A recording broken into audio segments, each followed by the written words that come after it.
Okay. So hostile aggression is the type of aggression where if you are angry at someone, then we'll lash out and hit them or act in some aggressive way towards them. In other words, the point of the aggressive act is the aggressive act itself. Okay. This is sometimes referred to as hot aggression. And in social psychology, when we use terms like hot and cold or hot and cool, that usually means one of two things. It can mean either that something is infused with emotion, okay, or it's in some other way motivated in some way. So when we say hot aggression, what we mean is that it's infused with emotion. We're angry, and so we lash out. We're motivated to harm the other person. That's what hot aggression refers to. But it's not the only kind of aggression that exists. Instrumental aggression, in contrast to hostile aggression, refers to instances of aggression where the point of the aggression isn't the aggression itself. This occurs when people use aggression as a means to some other end. So the classic example of this would be something like if a hitman is paid $10,000 to kill someone, they don't care about the aggressive act itself. What they're doing is they're using aggression in order to get something else, in this case, in order to get money. So in contrast to hostile aggression, instrumental aggression is often referred to as cool or cold aggression. And that's because it's not as infused with emotion as hostile aggression. So when we're angry at someone and we hit them, that's hostile aggression. But if you think of the hitman, they're not angry at the person they're killing. They don't hate the person they're killing. They're just doing it for money. So in a sense, it's cold aggression because they're not experiencing emotions towards the person they're committing aggression against. And we use this distinction within social psychology, in part because the ways to reduce hostile aggression are different than the ways to reduce instrumental aggression. And so because one of the main goals that social psychologists have when researching aggression is to figure out ways to reduce aggression in the real world, it's important to distinguish between these two types of aggression that are motivated by different factors.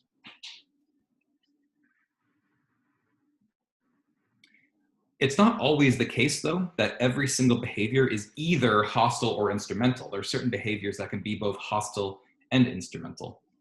I'll give you a couple examples. So let's say that terrorists have kidnapped an American soldier, okay? And they threaten or they actually kill this person in order to try to force the United States to meet certain demands that they have, like maybe withdrawing troops from the country or something like that. Okay? That is mostly instrumental aggression because it's using aggression as a means to an end, to get something that they want. So in that sense, it's instrumental aggression. But if those terrorists truly hate American soldiers and they're angry at those American soldiers, then it could also be hostile aggression. Or as another example, if you take a look at a boxing match between two boxers. For the most part, boxing is instrumental aggression because the boxers are trying to, or they're using aggression, they're hitting the other person as a means to an end, the end being they want to win the fight, right? They don't hate the person necessarily that they're boxing. But if they do hate that person for whatever reason, then that behavior is not only instrumental, it's also hostile aggression for trying to inflict damage and trying to harm the other person as a means to an end, as an end in and of itself. So it can be both hostile and instrumental. Or if you've got this kitten who's been hired in order to kill dogs, again, they're being paid to kill dogs, so it's instrumental. But on the other hand, if the kitten actually hates those dogs, it would also be hostile aggression.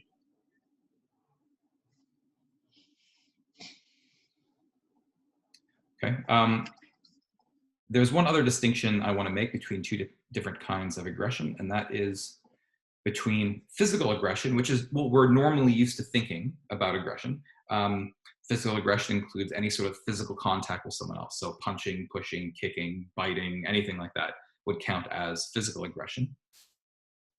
But there's another kind of aggression that can be overlooked, but we shouldn't overlook it, and that is relational aggression. Relational aggression occurs when people try to harm someone else by damaging their social relationships, hence the name relational aggression. And there's a number of ways that people can try to damage someone's relationships with peers. But it could be something like gossiping or spreading rumors about someone. It could be if you've given someone the silent treatment, then you're trying to damage their relationships either with you or with friends. And if you go back to the operational definition of aggression that we've been using, what you should note from that definition is that nothing in the definition says that aggression has to be physical, right? It has to be a behavior that has the goal of harming another living being who's motivated to avoid that treatment, but the nature of the harm is left unspecified in that definition. And so the harm can be physical, but it doesn't have to be. It can also be relational. So if you try to spread rumors about someone to try to harm someone's reputation and their social standing, well, that's a behavior that's goal-oriented, trying to harm another person, another living being who's motivated to avoid it. So it meets all parts of that definition of aggression. And so relational aggression is also a form of aggression. We shouldn't overlook that. Relational aggression is particularly prevalent among, let's say, teenagers as opposed to adults, and particularly with girls as opposed to boys. And so if you look just at physical aggression, what we tend to see is that males tend to be more physically aggressive than females. But if you also include relational aggression, well, women tend to be more relationally aggressive than men. And if you look at all examples of aggression, men and women are roughly equally aggressive. It's just that they tend to exhibit it differently. Men tend to use aggression physically, and women tend to use aggression relationally. Obviously, there are all sorts of exceptions to this. These are just kind of general tendencies.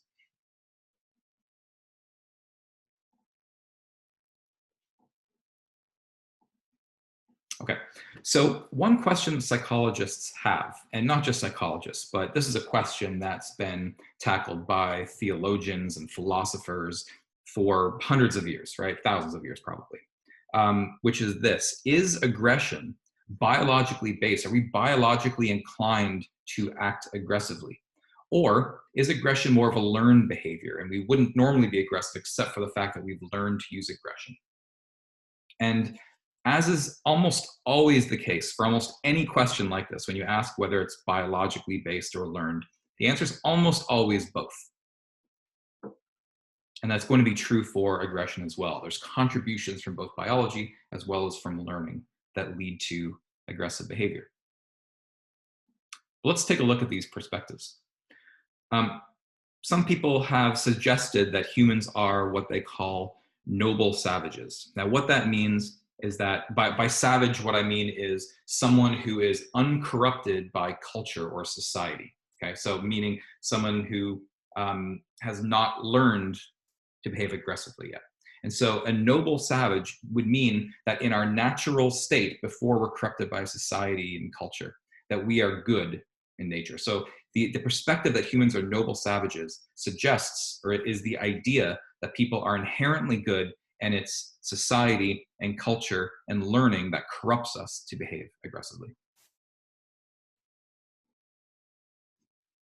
And so the perspective that humans are a noble savage is captured by the statement by Jean-Jacques Rousseau, philosopher, who says the following: "So many authors have hastily concluded that man is naturally cruel and requires a regular system of police to be reclaimed, whereas nothing can be more gentle than him in his primitive state, when placed by nature at an equal distance from the stupidity of brutes and the pernicious good sense of civilized man." And the key here of the saying is this here: nothing can be more gentle than him in his primitive state. If we excuse the sexist language, what they're basically saying is that, naturally speaking, according to Jean-Jacques Rousseau, humans are naturally gentle and good. And it's society that corrupts, and we learn to behave aggressive, but in our natural state, we are actually non-aggressive and gentle. And this sort of philosophy is captured by, for instance, the idea behind Tarzan. Tarzan is a man who grew up in the jungle, outside of society, outside of other human culture, and as a consequence, he's the gentle giant of the jungle, right? He's this non-aggressive person in his natural primitive state. That's the basic idea. That's the philosophy behind Tarzan, basically. But this is only one perspective. Other people have taken the exact opposite perspective. For instance, another philosopher, Thomas Hobbes, said the following: "Hereby it is manifest that during the time men live without a common power to keep them all in awe, they are in that condition which is called war, and such a war is as if of every man against every man." Now, what Hobbes is saying here is that without a common power to keep us in awe, we're in a condition called war, meaning we are naturally aggressive unless there's some common power like culture, society, some sort of societal system that keeps us in awe, that keeps us hanging together and not acting aggressively. So in contrast to Jean-Jacques Rousseau, Thomas Hobbes is saying humans are naturally born aggressive, and we need society to keep us together, to keep us from behaving aggressively. And this sort of philosophy is captured in other works of art. Like someone already mentioned it. Lord of the Flies is a great example of this. So if you haven't read the book Lord of the Flies, just as a brief synopsis, the premise of the book is that a plane crashes on an island, and the survivors are these boys. I think they're like, what are they, 12 or 13 or somewhere in there, somewhere around that age range. And basically what you've done is you've removed them from society, right? They're living alone on this island. There's no other adults around, there's no cultures, no society. They have to sort of rebuild society. And so over the course of the book, these boys get increasingly aggressive as they basically revert back to their natural state. So the basic philosophy behind Lord of the Flies is based on this idea that humans are naturally aggressive and cruel, and we need something like society to keep us in line, to keep us from behaving aggressively.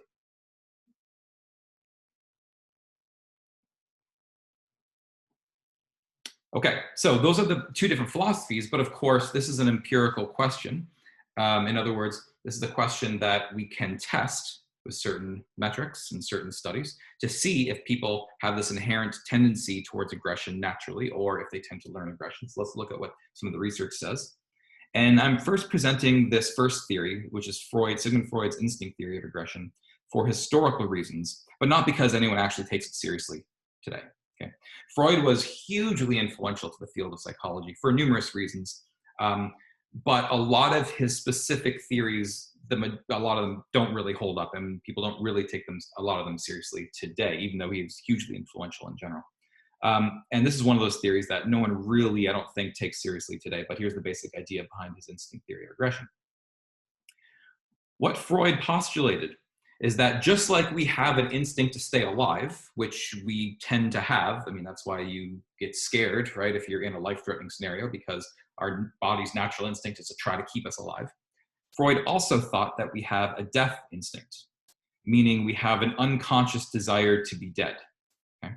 Now, in general, usually this life instinct that we have balances out the death instinct. And so as a consequence, we don't just kill ourselves immediately because we have a life instinct that balances it out.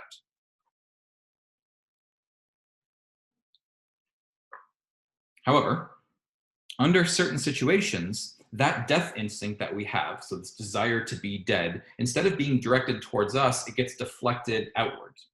So instead of aiming it at us, it's aimed at other people. And according to Freud, that's what aggression is. Aggression occurs when this natural death instinct, which is normally aimed at us, is instead deflected outwards towards other people. I found online actually some people who said that you can actually measure the strength of your own death instinct. Don't take this too seriously. Again, no one really buys into this, but I have seen an online website say that you can measure death instinct by looking at your hand.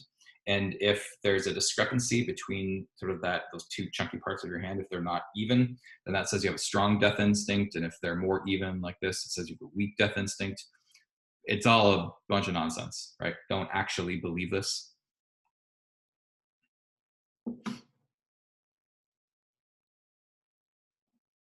But a much more influential, but I should go back and say, but the basic idea behind Freud's death instinct is that aggression in that theory is a biological behavior. We're born with that death instinct. It's biological. We didn't have to learn it at all. A much more, or a different theory that takes the perspective that aggression can be biological and is much more respected, although still controversial to some degree, is the evolutionary theory of aggression.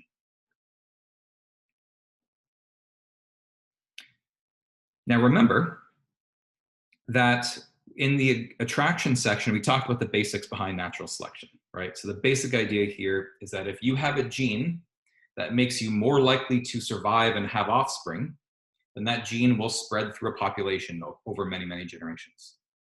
And if you have a gene that tends to decrease your likelihood of surviving and reproducing and having offspring, that gene will die out over a number of generations. And so what that means is that the genes that we have in our bodies today should be those genes that helped our ancestors survive in the past. And so if it's the case that aggression is a biological behavior because it's somehow encoded in our genes, then that would suggest that aggression evolved because it helped our ancestors survive. So for instance, let's rewind the clock 100,000 years. And let's say that we have ancestors and some of them had a gene to be aggressive and some of them didn't. Now, if you didn't have a gene to be aggressive, okay, then what that means is, well, if you weren't aggressive, maybe you didn't go hunting. And if you didn't go hunting, you didn't have anything to eat. And so you died of starvation, right? On the other hand, if you were aggressive, then you would go hunting and you would kill animals and you would eat them and you're more likely to survive. And therefore, you're going to pass on that gene for being aggressive, right? So the basic logic is that if we have a biological imperative, a biological need sometimes to be aggressive today, it's because it helped our ancestors survive in the past. Now, that's a drastic oversimplification of what the theory states, but that's the basic general idea behind it.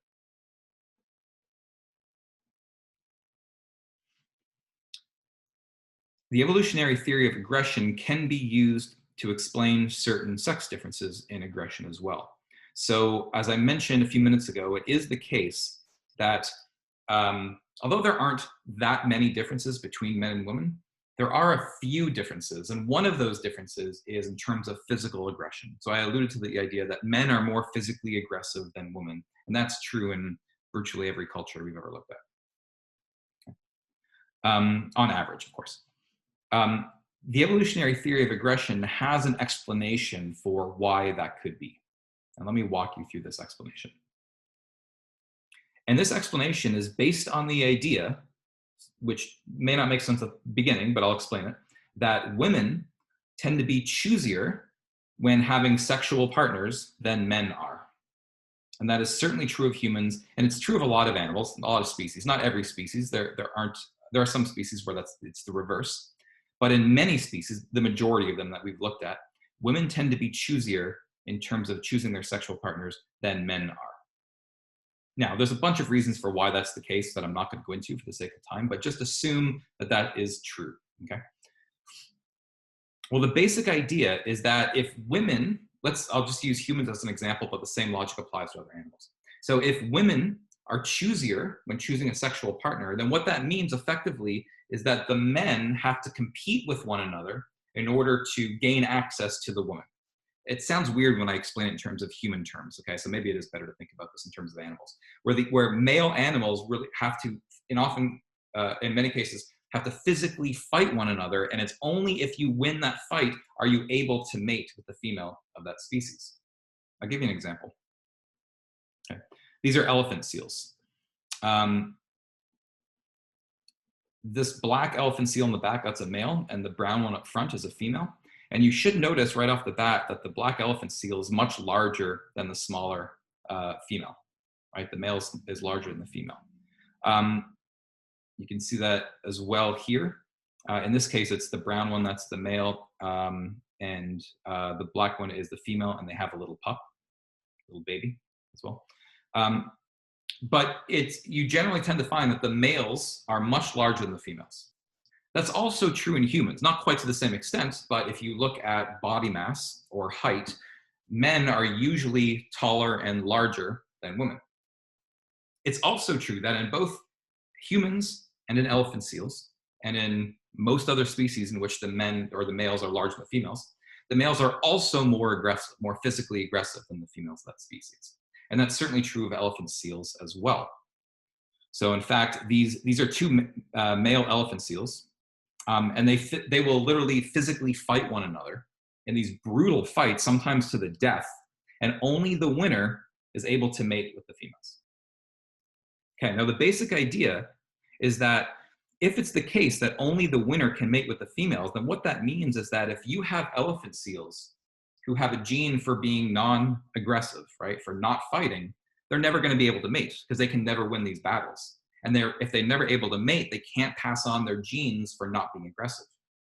On the other hand, if there are elephant seals who are very aggressive, they have a gene that leads them to be very aggressive and violent, then those elephant seals are going to tend to win those battles. And if they win the battles, they're able to mate with the females. And because they're mating with the females, they pass on their genes for being aggressive. So what that means is that there's this evolutionary pressure for the males of these species to get stronger and bigger and more aggressive, because those are the only males that win these fights. But because the females aren't competing with one another for access to the males, the females, if they're not fighting, there's no pressure for them to get stronger and more aggressive. So as a consequence, the idea is that in any species in which the females are choosier than the males in terms of choosing sexual partners, the males who have to compete with one another will tend to get bigger and stronger and larger over time. So in other words, physical differences in size in humans and physical and differences in aggression between men and women and humans can be traced back to the fact that in our evolutionary past, women were choosier when deciding who to have sex with than men. Kind of interesting.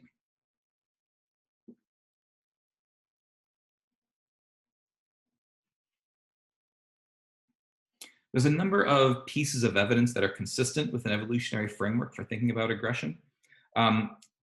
One that's commonly brought up is that it is extremely rare for parents to be physically abusive to the point where they kill their offspring when we're talking about their genetic offspring. And this should make sense in terms of an evolutionary perspective.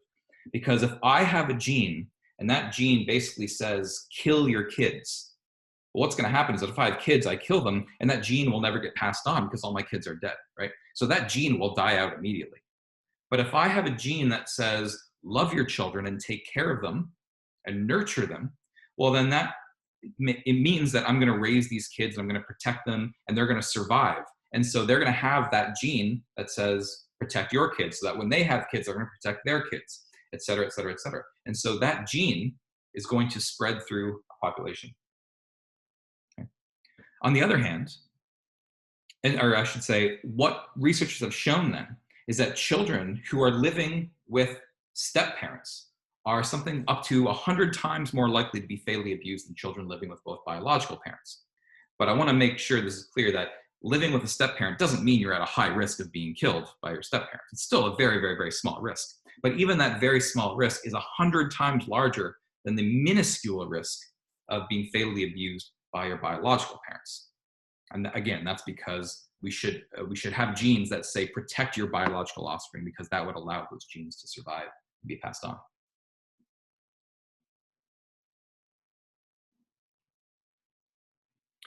So the evolutionary theory of aggression is the main theory that takes the perspective that aggression has some sort of biological basis.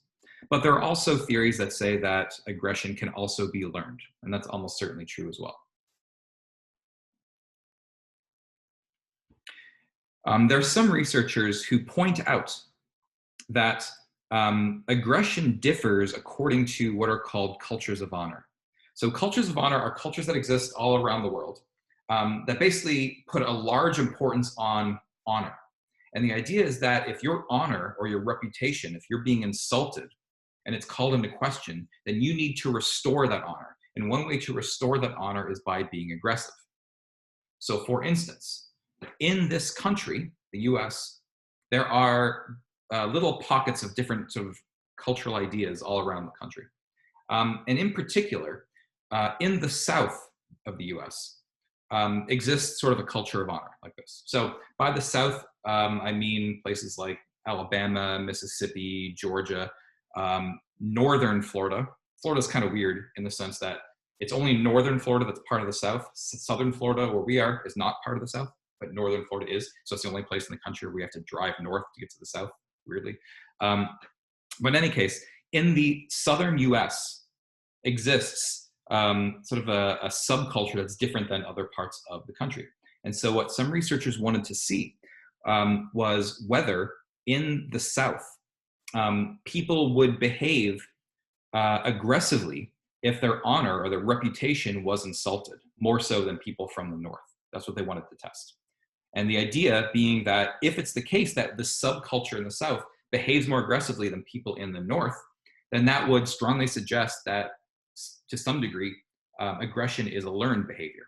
because it's not like our genes are significantly different whether you're in the North or the South US. So that would suggest that it's a learned behavior. And so they conducted what I think is a really, really interesting study. Here's what they did. All the participants in this study were males that were either from the southern US or from the northern US. Okay. So I'm going to walk you through the study from the perspective of a participant. So imagine that you show up to a lab, and when you get to that lab, you've got to walk down a really narrow hallway to get to the main door to get into the lab. Okay. And as you're walking down that hallway, there is a filing cabinet, and there's a guy at the filing cabinet with a drawer open.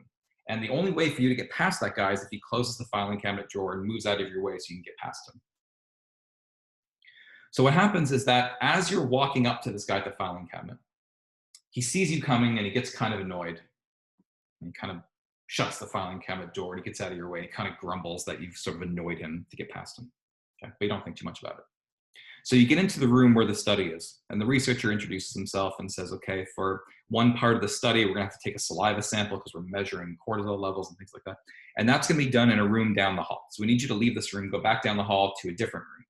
And so you leave that room, you start walking down this narrow hall again, but this guy is still there at the filing cabinet.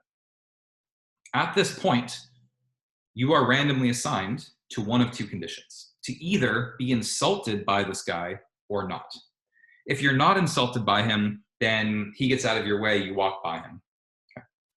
If you are insulted, if you're randomly assigned to the condition where you're insulted by him, then what happens is that as you're passing by, he looks at you again, he slams the filing cabinet drawer shut, and he gets out of your way, and as you walk by, he bumps into you with his shoulder. And when you turn back to look at him, he looks at you and he says, "You asshole." Okay, that's what he says. Now, at this point, there's basically two reactions that people can have to being insulted in that way. One reaction is to get really angry and like you might want to fight this guy or something. So you look back at him with anger. The other reaction is that you think like, what an idiot this guy is. You have like a look of amusement, like, who are you, right? And so what happens is that when you look back at this guy who just called you an asshole, there's someone else sitting in the hallway who's pretending to do some homework, but actually it's working as part of the experiment. And their job is simply to look at your face when you turn back and record it for how angry you seem. All right, so we'll come back to that in a second. So you walk down the hallway, you get to a second room, and in the second room, they take a saliva sample where they're gonna measure cortisol levels, and cortisol is related to anger and things like that. So they're partly doing this to see how angry you got as a function of being insulted by this guy. But also, when you get to the second room, you're met there by an experimenter who shakes your hand. And the experimenter is actually measuring how strongly you're shaking his hand. Are you squeezing it tight, or is it a loose handshake? We'll get back to that in a second too. Then you have to do a series of tasks in this lab, including things like the experimenter will tell you the beginning of a story, and you've got to complete the story. And the story is this. These are all men, remember, participants. So they say this: imagine that you're at a party and you're there with your girlfriend. And your girlfriend comes to you at some point and says, "Look, this guy, Rick, he's been hitting on me all night. It's really annoying. I really wish he'd leave me alone." And then 10 minutes later, sure enough, there you see Rick trying to hit on your girlfriend. Now finish that story. Now what the researchers want to know is, will people finish that story with acts of aggression? Like, I'm going to go beat the hell out of Rick or something. Or will they end that story with something else, with some other way to resolve the conflict? Now what they basically showed is that people from the North, regardless of whether they're insulted or not, doesn't really make them angrier. In other words, they don't show heightened levels of cortisol if they've been insulted or anything like that. They're not more likely to fill in that story with an act of aggression. But what happens is that people from the South react very differently. People from the South, if they've been insulted, then suddenly their cortisol levels shoot through the roof because they're really angry.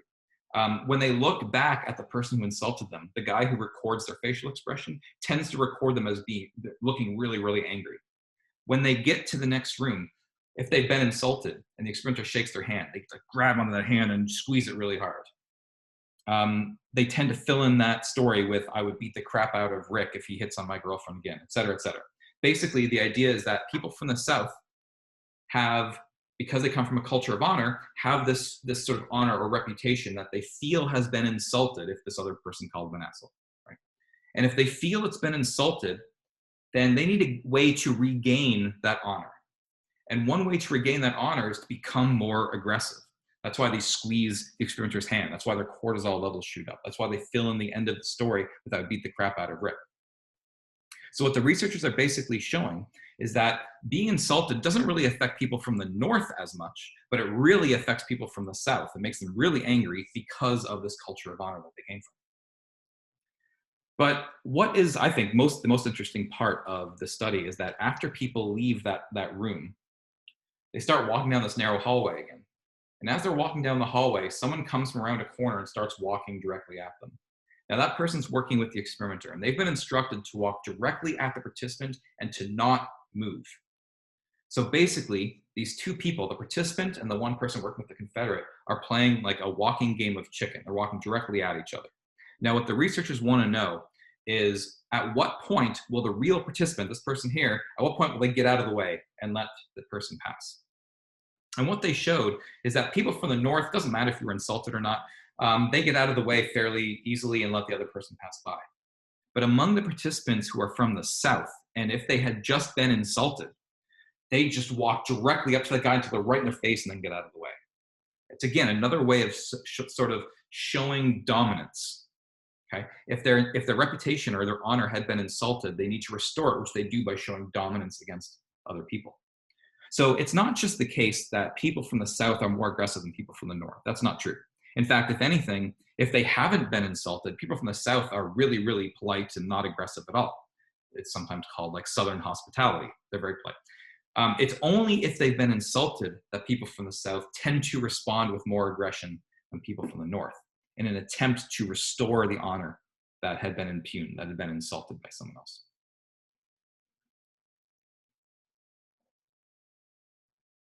Okay, so that suggests then that people from the south have learned to respond to insults, to provocation with aggression. And so therefore, aggressive behavior can be learned. Similarly, we can see that aggressive behavior can be learned through a process of operant conditioning.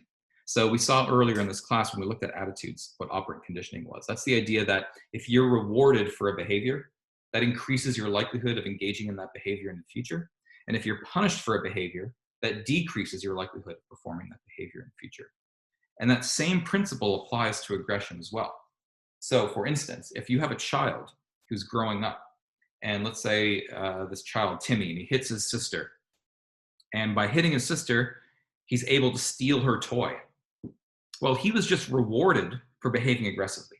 That teaches him that he can behave aggressively to get what he wants. And so therefore, he should become more aggressive over time. On the other hand, if Timmy hits his sister and he's immediately punished by his parents for doing so, then he's been punished for behaving aggressively. That should make him less likely to engage in aggressive in the future. Okay. So again, we're seeing that what that means is that aggression can be learned in that sense. This is effectively why some people argue that we shouldn't negotiate with terrorists. This was kind of a movie trope or cliche for a while. Now, we do negotiate with terrorists as a country. That does actually happen. But some people argue that we shouldn't negotiate with terrorists. And the reason for that is because if you negotiate with terrorists, then you're effectively giving them what they want in response to them being aggressive. That teaches them that being aggressive can lead them to get what they want in the future. And so by negotiating with them, that might increase the likelihood of terrorist acts in the future.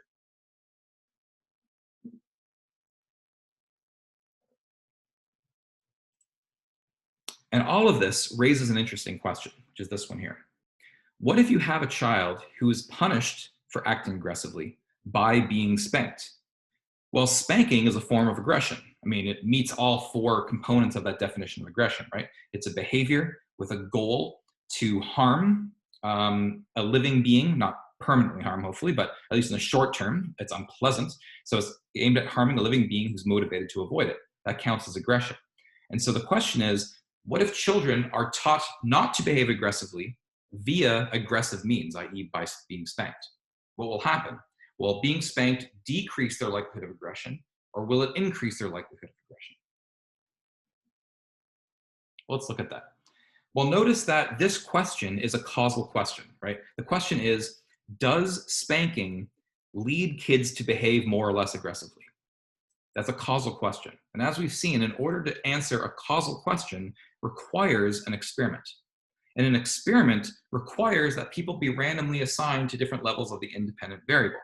Well, in this case, in order to do an experiment on the effects of spanking, what that means is we would have to randomly assign kids to be either spanked or not, which we cannot do for ethical reasons. We cannot hit kids, obviously. So what that means is we cannot conduct a true experiment looking at the effects of spanking on aggression for ethical reasons. So what researchers have done is they have used other types of methodologies to look at this question. So here's an example of a study that researchers have conducted. Okay. What they've done is they've looked at the number of times a kid was spanked by their parents in their own home. So the experimenters didn't do that themselves. They're looking at the number of times the parents spanked this child. And they looked at whether these kids were spanked 0, 1, 2, or 3 times on average per week. Now what they did is they measured these kids' antisocial tendencies, which is basically roughly a measure of aggression, at 2 different time points. So imagine that they do this at 2 time points 1 year apart. So they do it in 2019 and then they do it in 2020, let's say. What you can do is then you can look at the change in this antisocial score. And that's what we're looking at here in the y-axis, a change in that antisocial score. What that means is that if they're above 0, that means they got more aggressive over time. If they're below 0, that means they got less aggressive over time. Okay? Now, what this study is showing is that if you look just at the kids who were never spanked, so the parents never spanked these kids naturally got less aggressive over time. Now, this makes sense to a certain extent, because what happens is that if you look at the most aggressive people on Earth, the most aggressive people on Earth aren't terrorists or biker gangs or anything like that. The most aggressive people on Earth are children. Now, they don't do nearly as much harm as terrorists or gangs or whatever, but they're really, really aggressive in terms of the number of aggressive instances, like way more aggressive than terrorists and things like that. But what happens is that children learn via a socialization process, they learn that they can't simply act aggressively all the time.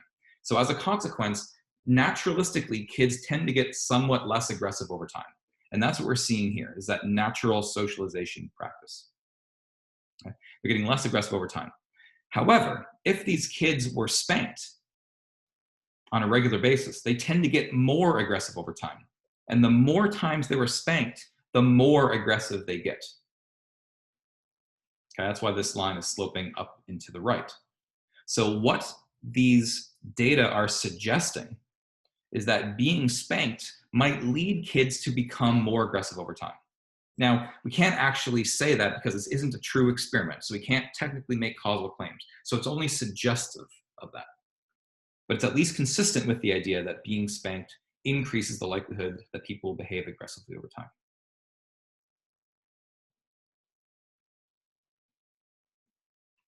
So why is that the case? If it were the case that being spanked leads people to behave aggressive over time, why?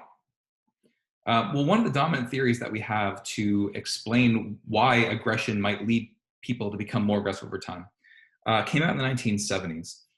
At the time, it was basically believed that most behaviors are purely the result of being rewarded or punished, so the operant conditioning process. But in the 70s, a researcher by the name of Albert Bandura came around. And he said that, yes, that can happen. We can learn behaviors by being punished or rewarded for engaging in certain behaviors. But we can also learn to engage in certain behaviors simply by observing other people. And that forms the basis of what he called social learning theory. So the basic idea here is that social behavior, such as aggression, can be learned simply by watching other people behave in the same way. So what that means as far as aggression is concerned is that if you have a child and they are observing their parents behave aggressively, then they start to learn that, well, my parents are getting what they want by behaving aggressively. Therefore, I can learn to behave aggressively to get what I want in the future as well. Okay? So to the extent that that's true, that would explain why spanking might lead kids to become more aggressive, because they're observing that their parent is getting what they want by using aggression. And therefore, they learn that they can get what they want by using aggression as well.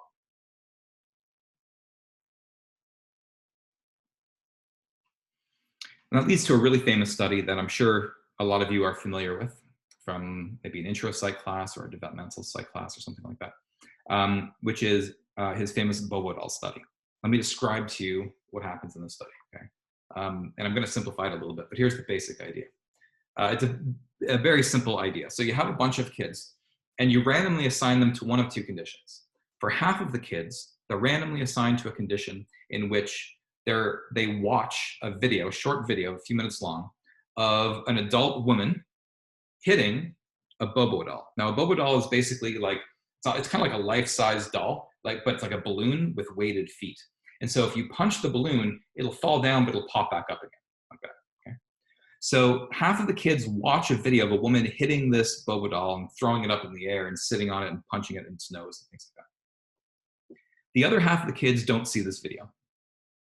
All of these kids, one at a time, are then allowed to go enter this room. And in this room, there's a number of toys that they can play with, including a Bobo-Doll and including things like guns and other toys that are related to aggression that way. Now, what Albert Bandura was interested in and what he was testing with the study was whether the kids who had just observed a video of someone behaving aggressively towards a Bobo-Doll, whether they will themselves behave more aggressively towards that Bobo-Doll, or whether they'd be more likely to use guns or things like that. Will watching that video of someone else behaving aggressively lead these kids to behave aggressively themselves? That's the basic idea. So I have a video from the study. I believe you should be able to hear my audio. But let me pull that up so you can see exactly what he was looking at. As I said, you should be able to hear this. If not, let me know in the chat. Pummeled the doll with a mallet, flung it in the air,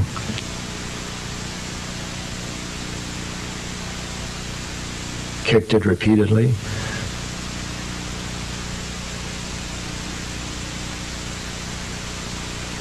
threw it down and beat it.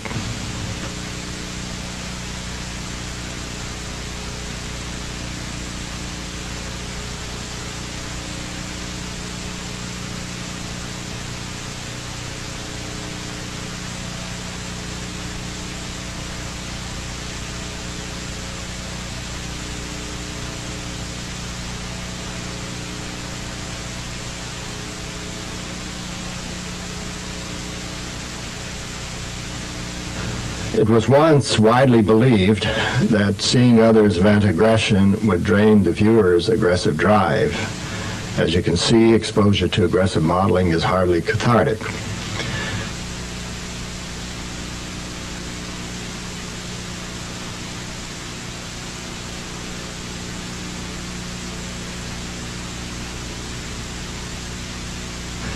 Exposure to aggressive modeling increased attraction to guns, even though it was never modeled.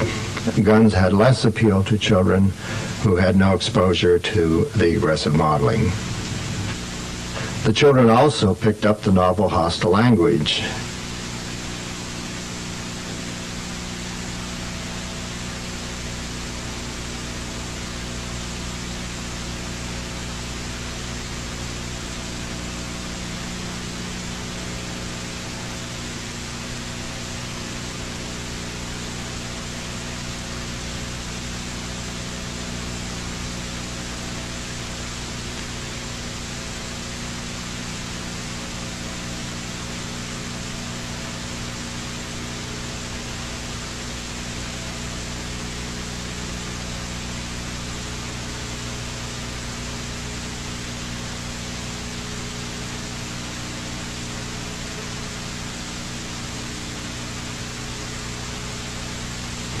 The room contained varied play materials, and children could choose to play aggressively or non-aggressively.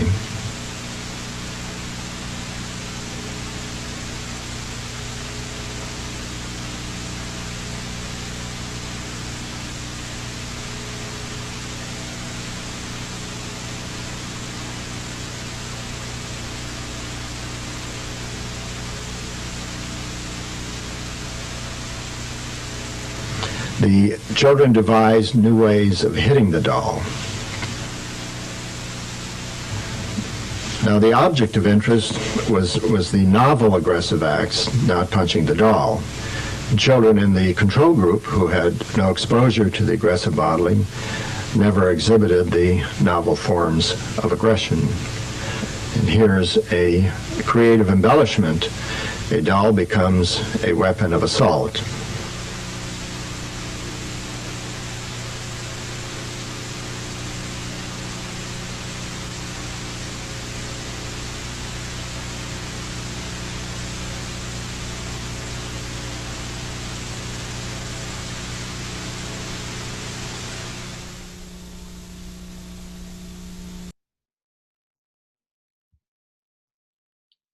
Okay, so that girl is so cute but so mean, just like my ex-girlfriend, I think. Okay. Okay.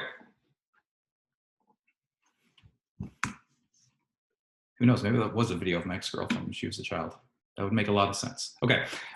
So the basic idea, of course, here is that just being exposed to someone who's behaving aggressively can lead people to behave aggressively themselves, even if they're not directly rewarded or punished for those behaviors. By the way, I just want to point something out here, which is that according to the operational definition I gave you, remember that aggression only counts, or we're only going to consider it aggression if it's directed at a living being, right? Well, in this study, that was not directed at a living being. A bobodal is an inanimate object. Now, the reason for the discrepancy is that in the late 60s, early 70s, when this theory was being developed, we hadn't figured out that we needed that operational definition as of yet. So it was only after that experiment came out that we realized that we need to be studying aggression that's aimed at a living being. And so we wouldn't use the same methodology today. So what happens now, when people study aggression, there's a couple of different techniques that they use, but they have some interesting ones. So in some studies of aggression, what they do is they seat people at 2 different computer stations in different rooms. And at various times, you're able to blast the other person with some like really loud white noise through their headphones. And you can decide how loud you want to blast them with that white noise. So that way, that behavior is being directed at another living being. So how high they set that noise level is a measure of how aggressive they're being. Other studies have done things where people have been allowed to make their partner or whoever they're working with drink hot sauce, and they can decide how much hot sauce they want to make them drink. And the amount of hot sauce they decide to make them drink is a measure of aggression. Now, they may not actually have them drink the hot sauce, right? But the idea is that by determining how much hot sauce they want the other person to drink, that basically is a proxy for how much pain they want the other person to be in. So it's directed towards another living being. So that's how they tend to measure aggression. And there's a few other ways as well that they do today. Okay. But clearly then, aggressive behavior can be learned in a number of different ways. And you can learn aggressive behavior via social learning theory from your parents or just from the media, right?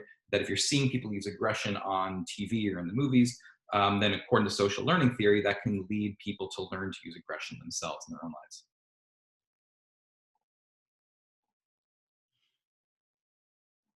Okay, so we can learn aggressive behavior from aggressive models, people who are modeling that behavior. This would also partly explain the cycle of violence that you sometimes see from generation to generation, where kids who are physically abused by their own parents are more likely to abuse their own children. And you might think that, well, how does that make sense? Because if children are physically abused, they know the suffering they went through. It seems to me they might be less willing to inflict it on their own kids. But what really happens is that by being physically abused, you learn that other people can use aggression to get what they want. And that means you can use aggression to get what you want. So it leads to this cycle where violence begets violence.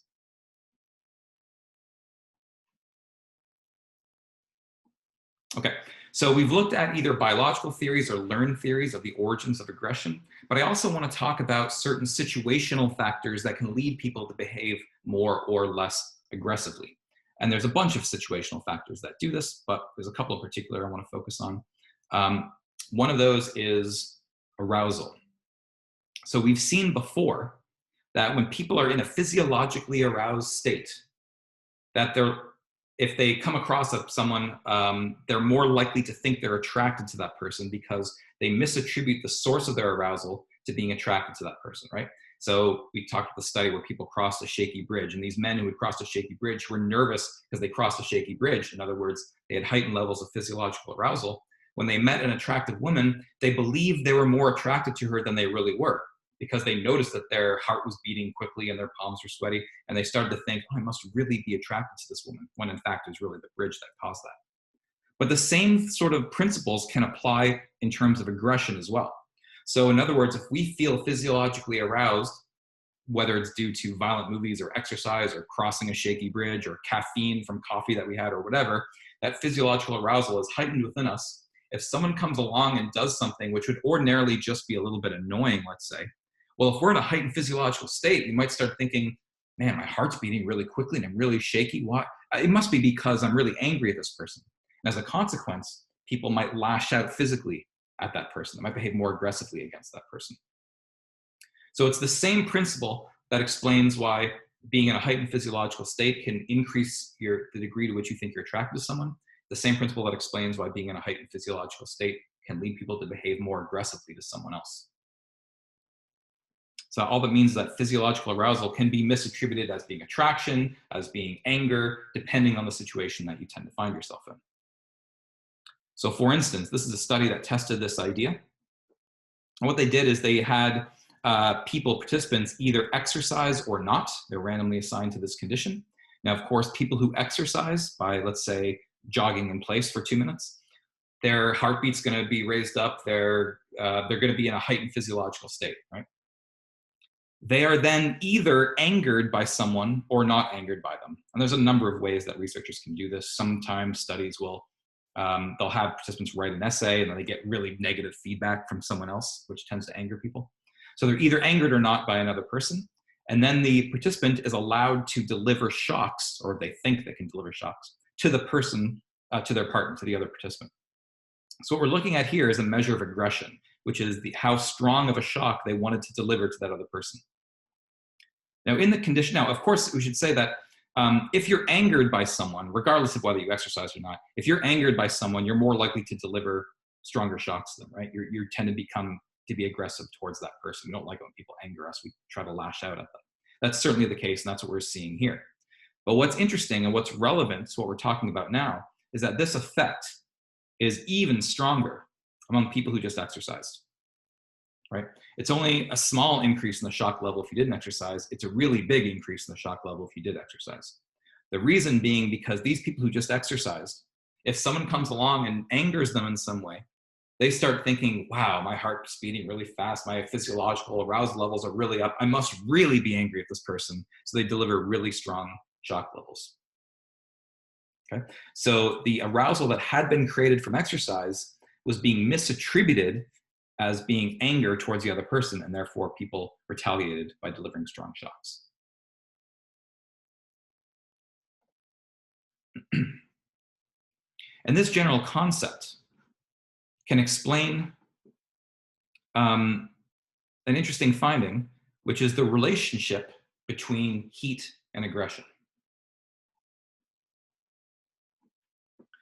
Because researchers noticed, through a number of different studies and methodologies, that there does seem to be a link between heat and aggression. In other words, people are more likely to behave aggressively when they're hot versus when they're not hot. So there's some pieces of evidence that are drawn from the real world. For instance, the fact that there are more violent crimes that are committed in the summer than in any other season, than in other months. So for instance, this is a study that looked at a number of violent crimes, rapes, assaults, disturbances, uprisings, as a function of the season. And what you can see is they all tend to peak in the summer, and they're at their lowest point in the winter. Right? Now, there's obviously a couple of reasons why this could be the case. It could be the case that because in most parts of the country, not here, but in most parts of the country, it's really cold in the winter, and so people stay indoors, so there might be less opportunity. But it's also consistent with the idea that because it's hotter in the summer, people are more aggressive and more violent, and so there's more crimes committed in the summer than in other months. This is a study that looked at baseball games. And what they looked at is the likelihood that a pitcher would hit a batter with a pitch as a function of the temperature outside. Okay? So this y-axis is basically the likelihood that a pitcher hits a batter. And what they showed is that the hotter it is outside, the more likely a pitcher is to hit a batter with a pitch, which is consistent with the idea that when it's hot outside, pitchers are being more aggressive and they're aiming for the batters more. Now, there is one alternative explanation. Maybe it's possible that this has nothing to do with aggression. Maybe what these data show is that when it's really hot outside, pitchers just get wilder. They can't control their pitches as much. And so they're hitting the batters by accident because they're becoming wilder.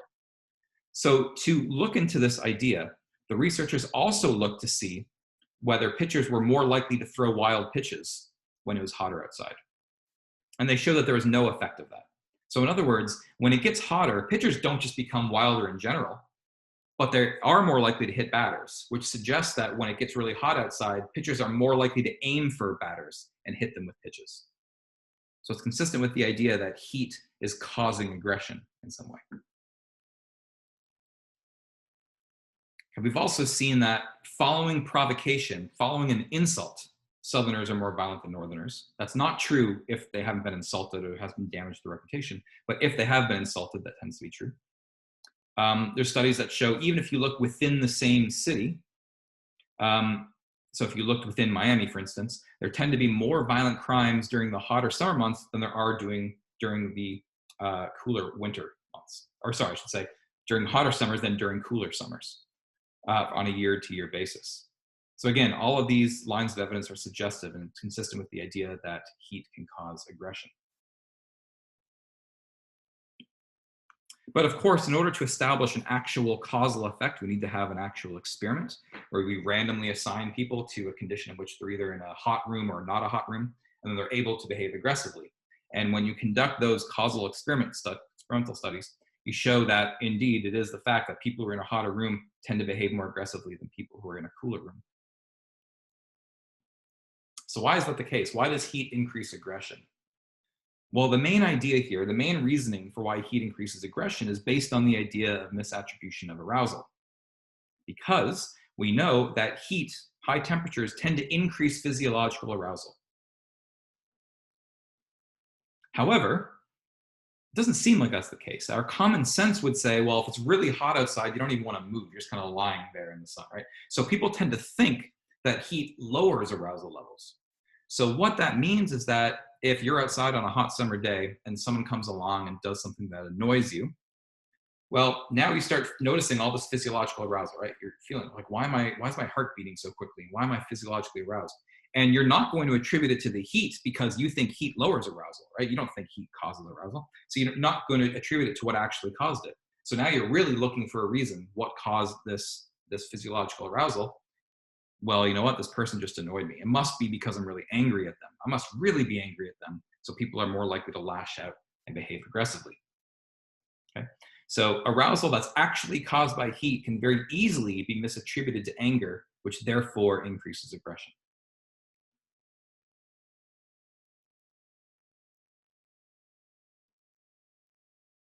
Okay, so that's the basic explanation for how heat can lead to aggression.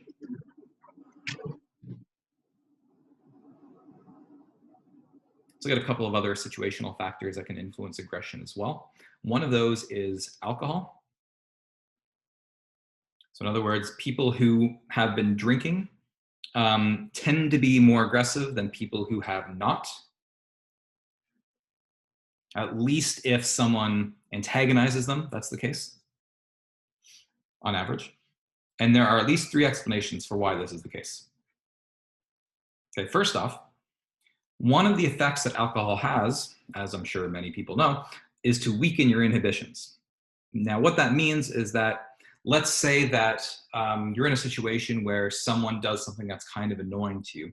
Well, you may want to harm that person, but you know you can't because you live in a society, a civilized society, right? You can't just go around hitting everybody whenever someone annoys you, right? So you have these inhibitions against the behaviors that you might want to engage in. But when you've been drinking, alcohol reduces those inhibitions. So it's not that alcohol is leading you to become aggressive, but rather alcohol is weakening the inhibitions that normally keep you from behaving aggressively. As a consequence, your true feelings, which might be aggressive in nature, are more likely to come out if you've been drinking. So that's one way that alcohol can lead to an increase in aggression, by weakening your inhibitions. It's not the only way, though, because another effect that alcohol has is to narrow your focus. So at any given time, you might be aware of multiple things going on around you at once, right? You might be listening to me and looking at the slides and taking notes and paying attention to your phone, and there might be a bunch of things going on. But what happens is that if you've been drinking, you simply don't have the cognitive resources to pay attention to all of those things. So your attention has to narrow. You can only focus on like one thing at a time, okay? Now this has some important implications, because let's say that you were at a bar, and once you leave the bar, you're walking down the road and someone bumps into you. Okay? Under normal circumstances, now we do have a tendency to engage in the fundamental attribution error, right? To attribute their behavior to their personality, but we don't always have to do that. If we can recognize that maybe that person tripped and they bumped into you accidentally, well, you're not going to fight them because they did it accidentally, right? But that requires you to be able to see how the situation might have affected their behavior. But if you've been drinking, we just don't have the cognitive resources. We can't focus on all those things. So when someone bumps into you, you notice they bump into you, but you don't have the cognitive wherewithal to realize that they just accidentally fell into you. You don't have enough cognitive resources or cognitive functioning. As a consequence, you're more likely to engage in the fundamental attribution error, to attribute that behavior to their personality, and therefore to be more likely to be aggressive against that person. Okay, so we're less likely to override that aggressive impulse. And a third reason that alcohol can increase aggression is simply due to expectations, or placebo effects, I guess. If people expect that alcohol makes them more aggressive, then if they think they've been drinking alcohol, they will tend to behave in a manner consistent with those expectations. And there are some interesting studies where you can lead people to think that they're drinking alcohol. So you can give them a drink and you can tell them alcohol's in it, and you put maybe a little tiny bit of alcohol around the rim so it smells like alcohol, and you have them drink it. Now, in reality, they basically have no alcohol in them. But if people think they've been drinking, they start behaving as if they were drunk, right? Because they start behaving in line with their expectations about how they think alcohol affects them. And so if they believe that alcohol leads them to behave aggressively, then people will start behaving aggressively just because that's their expectation. So for all these reasons, alcohol can increase aggression.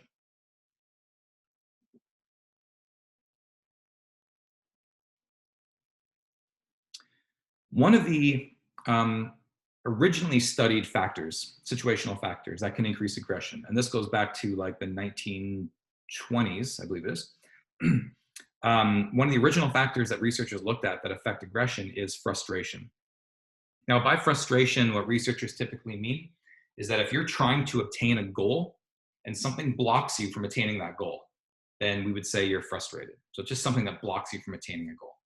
And what some researchers said in the 1920s in particular, or what they came up with, was what's called the frustration-aggression hypothesis. And according to the frustration-aggression hypothesis, frustration and aggression are inextricably linked. What that means is two things. First off, that when you experience frustration, that always leads to the aggression motivation, the motivation to aggress, okay? So I'll give you an example. According to these researchers, what they would say is, let's say at work, you were up for a promotion. It was between you and a coworker, and you didn't get the promotion, your coworker did, okay? Well, you've been frustrated in the sense that you had a goal, you wanted to be promoted, and something blocked you, your boss blocked you from being promoted. So you were frustrated.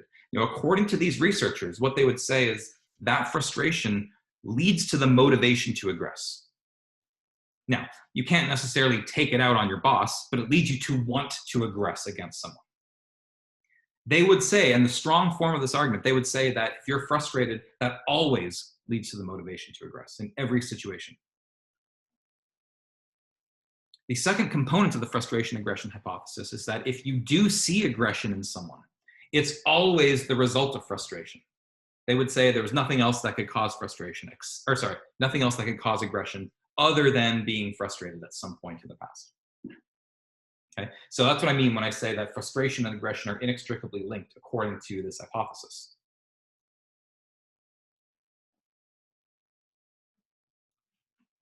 Now, this hypothesis is associated with a couple of different ideas. So one idea it's associated with is something called displacement. So in the example I just used, where you're up for promotion and your boss doesn't give it to you, they give it to your coworker. So you have this motivation to aggress, but you can't take it out on your boss for social reasons and for work reasons and blah, blah, blah. But you still have this motivation to aggress. So what you do, maybe you go home and you yell at your kids. So the frustration that was caused by your boss not giving you the promotion, you're taking out on a different target. You're taking it out on your kids. That's something called displacement. And according to these researchers, if you engage in displacement, that can result in what's called catharsis, which is a reduction in this aggressive urge. Okay, in other words, you're really angry because you didn't get a promotion. You go home, you yell at your kids, and by yelling at your kids, that reduces your frustration level. That's the idea.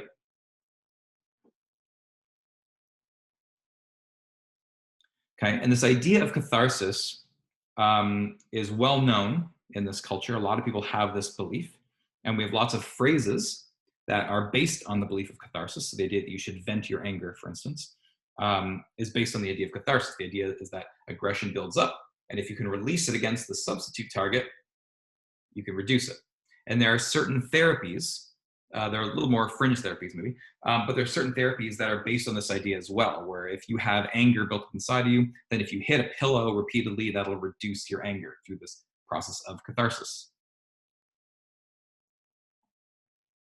However, this is a theory that came out almost 100 years ago. I think it was the late 1920s. Since then, we know a lot more about aggression. And we know that although it's certainly the case that frustration can lead to aggression, it doesn't always lead to aggression. The original researchers overstated their position. Okay? Frustration doesn't always lead to aggression. So for instance, in the example I've been using, if you didn't get that promotion and your coworker did, but you can recognize that your coworker deserves it more than you, that doesn't lead you to be angry because that was a fair decision in your mind. Okay? So even though you were frustrated, it doesn't lead to a motivation to aggress in that instance. So we know it's not always the case that frustration leads to aggression. Furthermore, we also know that aggression is not always the result of frustration. We've seen examples already where aggression can be created by alcohol or heat or arousal in general or things like that. So aggression is not always the result of frustration. It can be, obviously, but it doesn't always have to be the result of frustration. Maybe most importantly, though, is that the concept of catharsis that people have had, which is kind of a common sense notion that I think a lot of people have, doesn't actually seem to hold true. Now remember, the idea is that if you're angry, if you take it out against a substitute target, if you hit a pillow or you yell at your kids or something else, that'll reduce your aggression. That's not what happens at all. If anything, engaging in those sorts of behaviors, engaging in displacement, increases the extent to which you behave aggressively. It doesn't decrease it. There are numerous studies that show this. So for instance, there are studies where they take people, college students say, and they anger them in some way. Usually they have like another participant who insults them in some way or something like that. So everybody's angered, okay? Now half of these participants then are able to, let's say, hit a punching bag for 5 minutes, and the other half are not able to do that. Now if catharsis is true, then the people who hit a punching bag should be less likely to aggress compared to people who didn't hit that punching bag later on. So what the researchers do is they place them in a situation where they're able to, what they believe is deliver electric shocks to the person that angered them. And you can measure how strong of an electric shock do these people choose to give that person. And what they showed is that contrary to the catharsis hypothesis, people who hit a punching bag deliver stronger shocks to the next person, not weaker. In other words, they did not drain off this aggressive urge by hitting the punching bag. Hitting the punching bag made them even more aggressive.